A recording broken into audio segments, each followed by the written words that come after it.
તો વાત કરીએ તાપીની, તો તાપીમાં રામકથામાં ધર્મ પરિવર્તનનો મુદ્દો ઉઠ્યો છે, ત્યારે આદિવાસીઓના ધર્મ પરિવર્તનનો મુદ્દો ઉઠ્યો છે। શિક્ષણ મંત્રીની સામે સવાલ ઉભા થયા છે। શિક્ષકો ઉપર વિદેશી ધર્મનો પ્રચાર કરવાના આક્ષેપો લગાવવામાં આવ્યા છે। મફત શિક્ષણ આપવાના નામે ધર્મ પરિવર્તનનો આક્ષેપ લગાવવામાં આવ્યો છે। ત્યારે શિક્ષણ મંત્રી પ્રફુલ પાનસેરિયાએ પ્રતિક્રિયા આપી છે। આવો જોઈએ શિક્ષણ મંત્રી પ્રફુલ પાનસેરિયાએ શું કહ્યું।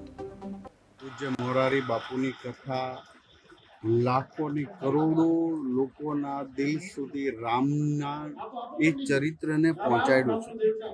માં શબરી એક દેવી શક્તિ અહીંયા જન્મા આ વિસ્તારની અંદર રામની પ્રતીક્ષા કરીને રામે અહીં મળવા આવવું પડ્યું હતું, એમના દર્શન દેવા આવવું પડ્યું હતું।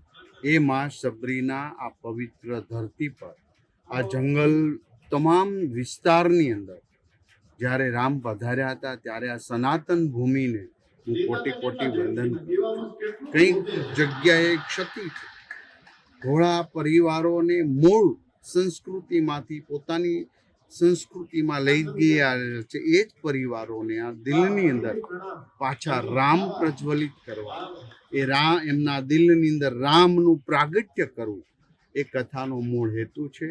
આપણા એ અમારા પરિવારજનોને રામ મહિમા, માં શબરીનો મહિમા જ્યારે જાણ થશે ત્યારે ચોક્કસ ને ચોક્કસ પોતાના મૂળ પોતે કોણ છે એ જાગૃત કરવા સનાતન ધરતી પર પૂજ્ય બાપુની કથા જ્યારે છે ત્યારે લાખો લોકો સુધી એ રામાયણનું કથન થઈ રહ્યું છે, રામાયણના પાઠ જઈ રહ્યા છે, એ હનુમાન ચાલીસાના પાઠ થઈ રહ્યા છે। એ ધરતીને હું વંદન કરવા આવ્યો છું। પૂજ્ય મોરારી બાપુની કથા